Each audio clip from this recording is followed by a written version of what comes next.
the ladies in the 90s have license to cut off the pilly packers. Yep. They got license to cut your thing off, man. And this scares me. Martin Lawrence was at the peak of his career in 1994. His sitcom was huge. His comedy specials were selling millions. Then came one night that changed everything. During his SNL monologue, he said something so controversial that NBC executives wanted to cut to commercial immediately. Some cast members walked off set. Within 72 hours, he was blacklisted from the biggest network on television. They even edited his words out of all future reruns. The line that destroyed his career was only 10 seconds long. What did he say that was so bad it ended his relationship with an entire network forever? In the early 1990s, Martin Lawrence was everywhere. Loud, fast, and completely uncensored, he didn't just show up in the comedy world, he exploded into it. In 1992, he became the first host of HBO's Def Comedy Jam. And from the second he stepped on that stage, everything changed. He didn't care about censors. He didn't hold back. He roasted people in the front row, shouted wild truths about sex and dating, and made the crowd howl with laughter every single week. He wasn't just a host. He was the energy of the whole show. And through that show, he helped launch other raw talents like Bernie Mac and Chris Tucker. Def Jam was edgy, raw, and real, and it made Martin a star almost overnight. That same year, just as The Cosby Show ended, Martin launched his own sitcom on Fox. It was called Martin, and it hit like a punch. He played Martin Payne, a cocky radio DJ from Detroit who was always stirring up drama, and sometimes even played his own supporting characters. From the first season in 1992, the show pulled in around 11 million viewers. Fox knew what they had. By 1994, Martin was getting paid $100,000 per episode.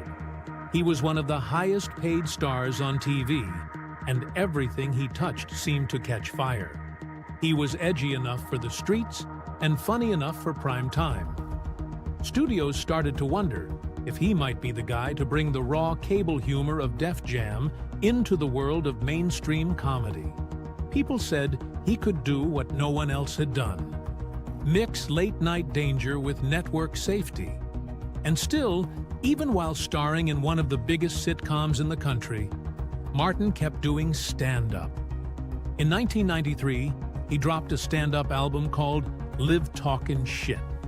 It came with a big black and white parental advisory label slapped across the cover, and for good reason. Martin didn't hold back. He joked about everything: sex, relationships, body odor, even blaming women who didn't keep it fresh. It was the same wild style he'd built his name on, and fans loved it. He wasn't trying to make anyone comfortable. He was telling it how it was. That same year, he started filming a stand-up movie called You So Crazy, and in early 1994, it came out. It was so raw that the MPAA slapped it with an NC-17 rating, a rare move for a comedy. The film had so much sexual content and strong language that they wouldn't give it an R unless he cut it. Martin refused. "I took an NC-17 just so I can say what I wanted to say," he later said. That attitude, stubborn, proud, unfiltered, was what defined him. It wasn't an act. That was Martin. He wasn't just performing a role. His comedy came from something real. Martin was born on April 16, 1965, on a U.S. Army base in Frankfurt, West Germany. His parents named him after Martin Luther King Jr. and John F. Kennedy, two symbols of bold leadership. That mix of vision and fire would follow him. After the family moved to Maryland, Martin grew up in a rough neighborhood. He was small and scrappy, always getting into fights. He ran with the wrong crowd sometimes, had a few run-ins with the law, things like shoplifting and disorderly conduct in the late 80s. But his mom and older brothers kept him grounded.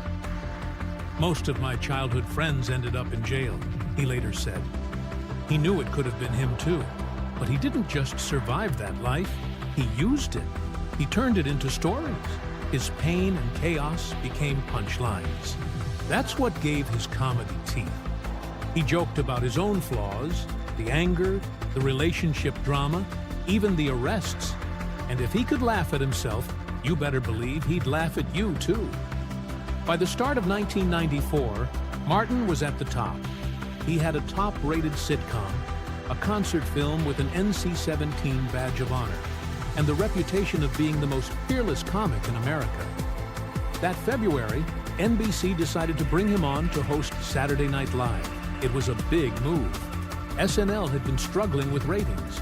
In 1992 to 93, they averaged an 8.7 Nielsen rating. By the next season, it had dropped to 6.9.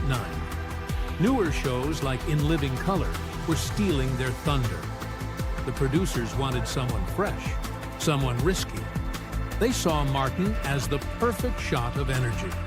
He was raw, but he had also proven he could clean it up when needed. In the past year, he had done The Tonight Show with Jay Leno, Late Night with David Letterman, The Arsenio Hall Show, and Late Night with Conan O'Brien. He kept it clean enough for TV, and those appearances had gone off without a hitch. Jay Leno even said, "He's funny, and people want to see him again." NBC thought he could bring some of that energy to SNL, but they were nervous too. Just 1 week before Martin's episode, SNL had already caught heat. On February 12, 1994, Alec Baldwin did a sketch called Canteen Boy with Adam Sandler. It showed a scoutmaster licking a young camper's fingers, and a lot of viewers weren't laughing. The Boy Scouts of America filed complaints, and NBC was feeling the pressure. So when Martin showed up to host the February 19th episode, everyone was on edge. Even though he'd been smooth on talk shows, this was live. There was no editing, no delays long enough to fix a mistake. That whole week, tensions built. From Monday to Friday, Martin sat in with the writers, pitched ideas, and made it clear that he didn't want to be watered down. He told them he wanted to do real talk in his monologue, especially about women and relationships. The writers tried to steer him toward safer topics, maybe some jokes about his sitcom or light-hearted stuff. One of the show's main writers, Jim Downey, suggested he stick to material about his success or current events, but Martin pushed back. He said the fans wanted him to be real, and real meant raw. By midweek, it was obvious Martin wasn't sticking to the script. During rehearsals, he started ad-libbing, slipping in jokes that hadn't been approved. That set off alarms. Lorne Michaels, the creator of SNL, reminded him again and again, "Stick to the cards, no improv. This is a live show." Even one unscripted line could throw off the tight 90-minute schedule. They had a short broadcast delay system, but it wasn't foolproof. To calm everyone down, NBC gathered about 50 representatives from local stations and showed them a toned-down run-through of Martin's monologue. During that preview, Martin mostly behaved, but still couldn't resist. He snuck in a crack about women needing Tic Tacs to freshen up. That joke wasn't in the script. It wasn't even dirty compared to his usual material. But it was enough to make Lorne give him one last warning. If he went off script on live TV, they would cut it, and there would be consequences. It didn't start on live TV. It started backstage, hours before the cameras rolled on February 19th, 1994. That Saturday night, during the final dress rehearsal of Saturday Night Live, Martin Lawrence ran through his monologue in front of a small studio crowd. It was supposed to be a safe version. That's what NBC wanted. But as Martin started talking, he veered off script. He started riffing about women's hygiene, joking that some need to wash properly down there. A few laughs came from the crowd, but just as many winced. It was exactly the kind of thing producers had warned him not to say. As soon as he stepped off stage, Standards and Practices staff surrounded him. They told him flat out, cut that part. NBC didn't want to deal with the FCC. They feared viewer complaints, fines, and affiliate fallout. Martin nodded, gave polite replies, but inside he was fuming. He didn't see it as offensive. He thought it was honest, raw, and real. That's what he believed he was hired to bring. To him, removing it meant censoring his truth. Phil Hartman was shaken. He'd been on SNL for years, always professional, and he felt Martin had broken trust. In an interview later, Hartman said Martin promised to keep it clean, and then did the opposite. We prepped clean material, and he goes and does that. Other cast members weren't necessarily offended by the joke itself. They were just afraid NBC might shut down their sketches if the monologue went off the rails. Lead writer Jim Downey tried to intervene. He pulled Martin aside the day before and said, "Why not do jokes about your show?" Talk about Martin. The audience would love that. Martin wouldn't budge. "Watering down my truth," he called it. He said, this is who he was. This is what got him there. The tension grew. In the script and cue cards, the monologue was scrubbed clean. But crew members backstage heard Martin grumbling. He said NBC didn't get him. He said they were scared of a black man telling the truth on national TV. Even Tim Meadows and Ellen Cleghorn, black cast members, had tried to reason with him. They knew the kind of humor he did. They weren't offended by it, but they knew the stakes. Martin saw it as a fight, his voice against their rules. Lorne Michaels felt it. Normally calm, Michaels was pacing. He quietly told the director to be ready. If it went bad, they might have to cut to commercial. The technical crew added a longer tape delay, maybe 7 seconds, just in case they needed to mute something fast. In a last-minute meeting, about 50 NBC affiliate station managers were shown a pre-recorded, approved version of the monologue to calm nerves. Even then, Martin ad-libbed a joke about women needing a tic-tac if they didn't shower. The affiliate reps were stone-faced. Lorne was livid. Still, Martin said he understood. He'd follow the cue cards, but no one really believed him. Minutes before the show went live, backstage was divided. Some cast members gave him high fives. Others stayed far away. Julia Sweeney and Johnny-Ain Garofalo weren't smiling. Sweeney pleaded with him not to do those jokes. "Please don't," she said. Martin smiled and brushed her off. Garofalo didn't mince words. She told him it was sexist. Martin fired back that comedy doesn't make exceptions. Nobody is safe. The hallway went cold. At 11:30 p.m., the show opened with a goofy Flintstones parody. Chris Farley, in an orange caveman outfit, got some early laughs. Then came the voice.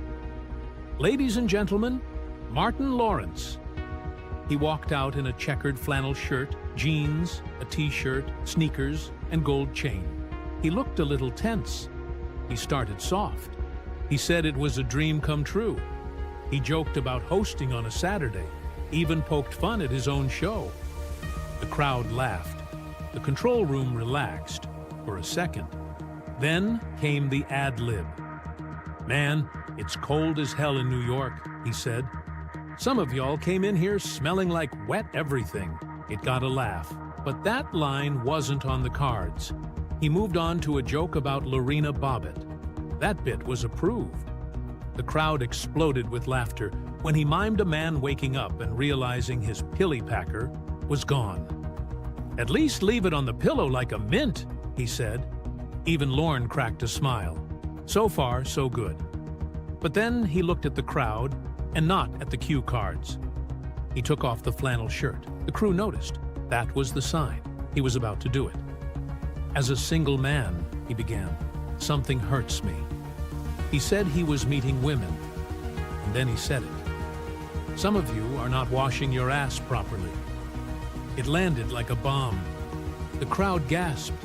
Some laughed, others sat frozen. Backstage went dead silent. During the commercial break, no one spoke. Phil Hartman stormed off. "He just killed this show," he said. slamming his script. He apologized to younger cast members like Adam Sandler. Lorne Michaels left the control room, headset off, shouting. "How did we let that happen?" he barked. He immediately ordered the monologue never air uncut again. Plans were made to fix the West Coast rebroadcast. Future reruns would be trimmed. Lorne blamed himself. "We knew he might do it, and we didn't stop it." Julia Sweeney was near tears. She found Martin in his dressing room. "That was horrible," she told him. Martin, still buzzing, just shrugged. It was just jokes. Garofalo wasn't done either. She told him he'd set women back 50 years. He snapped back. The argument lasted minutes. Then she walked off, shaking her head. The rest of the show stumbled along. Sound engineers lowered the audience mics. The next sketch with Martin and Hartman had less energy. Norm Macdonald, during Weekend Update, joked that Martin's bit made his OJ jokes look like Sesame Street. The phones at NBC lit up. By the next morning, 627 calls had been logged. Only 3 were positive. Viewers were furious. Many called it vulgar, disgusting, locker room trash. Newspapers ran headlines like SNL hosts rant sparks outrage. Local NBC stations had to apologize on air. One Texas station aired a message before the late news saying they regretted the material. Procter & Gamble pulled their ads. Other sponsors threatened to follow. NBC promised future warnings before SNL episodes. Martin's own sitcom on Fox dropped 10% in ratings that week. Some said it was fallout. Others blamed the competition. The show kept going. But Martin's image took a hit. Talk radio had a field day. Howard Stern actually defended him. "A truth teller," Stern said. NBC should give him a show about hygiene. Feminist groups didn't laugh. The National Organization for Women called it harassment, not humor. NBC owes women an apology, they said. SNL had always flirted with the edge, but this time felt different. It felt personal. The last sketch of the night landed with a thud. The crowd had checked out. At the very end, Martin came back on stage for the closing. He shouted, "Thank you!" But most cast members stood away from him. Some avoided eye contact. When the cameras shut off, people scattered. A few nodded to him. Most just left. 3 days after Martin Lawrence stepped off that Saturday Night Live stage in 1994, NBC made a decision that would shake his career. On February 22nd, the network's West Coast president, Don Ohlmeyer, sent out a sharp internal memo. It didn't just criticize Martin's monologue, it blacklisted him. The memo leaked almost immediately, and word spread fast. Ohlmeyer said Martin had promised not to do anything unapproved on SNL, and then went ahead and did exactly that. The ban wasn't just about SNL. NBC decided Martin wouldn't appear on any of their shows. That included The Tonight Show with Jay Leno, where Martin was already booked for March 9th. NBC canceled the appearance. Jay Leno wasn't happy. His team pushed back. They said Martin had always been a great guest. A Tonight Show rep even told reporters that Jay believed if a guest was booked, they should honor it. But NBC overruled him.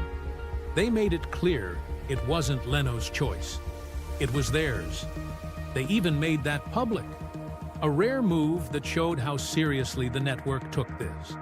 Behind the scenes, NBC's other big name, entertainment president Warren Littlefield, backed the decision. Some say he personally sent Martin a letter informing him of the ban. Whether or not he did, the message was loud and clear. Martin Lawrence wasn't welcome at NBC anymore. Not on SNL, not on late night, not even for cameos or game shows. NBC didn't stop there. Ohlmeyer also sent an apology letter to all of NBC's local stations. He described the monologue, talked about the jokes on oral sex, yeast infections, and John Wayne Bobbitt, and said it was completely inappropriate. He told affiliates that those parts had been edited out of the West Coast feed. He also promised the network was figuring out ways to stop something like this from happening again. Maybe adding longer delays or tighter vetting. In reality, SNL didn't change much, but they did stop booking edgy stand-ups like Martin for a while. On March 1st, 1994, Martin released a statement through his publicist. It wasn't quite an apology. It didn't say he was sorry for what he said. Instead, he said he never meant to insult anyone. He said he wasn't a malicious person, just a comedian trying to make people laugh. He called it everyday humor. The statement was carefully written to make him look bold, not cruel. But some people thought it wasn't enough. Critics said it felt like he dodged responsibility. Fans didn't mind. They knew Martin for his wild stand-up routines. They loved how raw he was. And when the ban hit, they leaned in closer. VHS sales of his stand-up movie, You So Crazy, actually went up. People wanted to see what the fuss was about. Suddenly, even those who had never watched him before were asking, who is Martin Lawrence? A week later, the Los Angeles Times ran a piece called Martin Lawrence, Dr. Dirt or Mr. Clean? In that interview, Martin didn't hold back. I feel good, he laughed. I'm getting all this publicity, and I didn't even hurt anybody. He said he hadn't done anything wrong and didn't owe anyone an apology. He saw himself as a comic, not a criminal. His fans weren't shocked by what he said on SNL. They were used to it. That's why they showed up. Still, Martin admitted maybe he had misjudged the room. He said the people at the show told him to have fun and do his thing, so that's what he did. But he didn't stop there. He called out what he saw as a double standard. He brought up Alec Baldwin's Scoutmaster sketch, something many found disturbing. Martin asked why that was allowed, but his jokes weren't. He said if people could watch a douche commercial, they could handle what he said. It wasn't about the subject.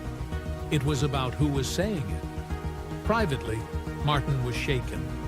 He expected some blowback, maybe even wanted it, but he hadn't expected this. An entire network banning him? That stung. He had a hit show on Fox. He had movies lined up. And now, suddenly, people were whispering. Some networks and brands hesitated when his name came up. They didn't want the drama. One Night had flipped the script. From rising star to problem child, from guest lists to blacklists. The ban wasn't official. It was never written in stone. But everyone in the business knew. Martin Lawrence had crossed a line. Whether he deserved it or not, his path had changed, and yet he kept going. His audience stayed loyal. His name got bigger. His edge didn't disappear. If anything, it cut deeper. The night that nearly ended everything also made him more famous. He joked about it later. He leaned into the chaos, and the more the industry pulled back, the more his fans pulled him forward. By 1994, Martin Lawrence had already carved his name into comedy as someone raw, bold, and fearless. He'd starred in his own show, released stand-up specials that made crowds roar, and stood on stages like he was born there. But then came that one night at 30 Rockefeller Plaza. A single monologue on Saturday Night Live that would follow him for the rest of his life. It wasn't a sketch. It wasn't planned. And it wasn't something NBC would ever allow again. That night, Martin stepped onto the SNL stage and did what he always did. He told the truth as he saw it, pushed the limits, and didn't hold back. But he didn't just break the rules. He lit them on fire. It was supposed to be just another SNL opening. He walked out, crowd cheering, cameras rolling, and then, about halfway through, he veered into a wild graphic rant about feminine hygiene. The words weren't just unexpected. They stunned the crew, the audience, and even NBC executives watching from monitors backstage. The air in the room changed. Producers froze. Phones rang. But Martin kept going. By the end of the monologue, some people were laughing, others were wide-eyed, and a few were wondering if the show would even finish that night. NBC had never dealt with something quite like this. They'd had trouble before. Elvis Costello had been banned for playing the wrong song. The punk band Fear had trashed the set on live TV, and Steven Seagal had been blacklisted for being too hard to work with. But none of those were about what someone said. This was different. This was about taste, timing, and what could or couldn't be said on network TV. The day after, Martin Lawrence was banned from SNL, and that ban still holds.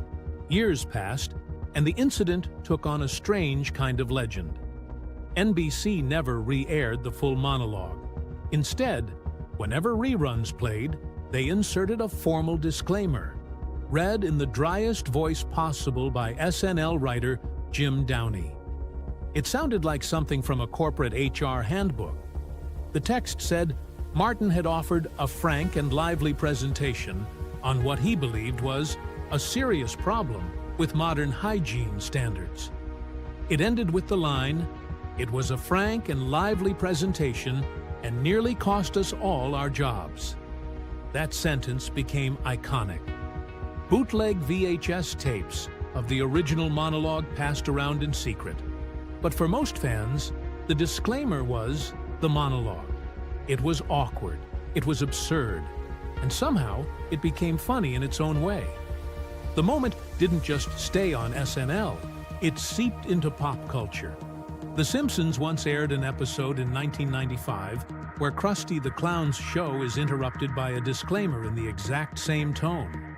It wasn't about hygiene, but the structure mirrored SNL's cover-up of Martin's moment. It was an inside joke for people who remembered, and lots of people did.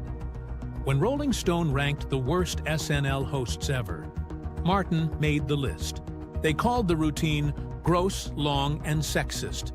He was put alongside other infamous hosts like Milton Berle, who bombed in 1979 by going off script and ending with a dramatic song that no one asked for, and Adrian Brody, who was banned after throwing on dreadlocks and doing a fake patois to introduce Sean Paul in 2003. But Martin's case was always the one people remembered the most. It wasn't about a bad sketch or a cringy moment.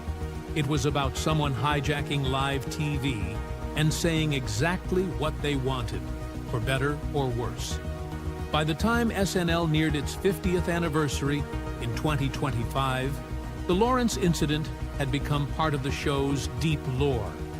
Retrospectives listed it as one of the top controversies, often alongside Sinead O'Connor tearing up the Pope's photo, or Ashley Simpson's lip-sync disaster. During the anniversary special, Maya Rudolph joked about it on stage during a sketch, saying, "Thank you, Martin Lawrence, for pushing our hygiene talks forward awkwardly." The crowd laughed. Even Lorne Michaels cracked a smile. It had been 31 years. For Martin himself, that night became part of his legend. In interviews, he often shrugs it off, calling it the wildest night in show business. He admits it hurt at the time, made him a public relations headache, but it also gave him a badge of honor.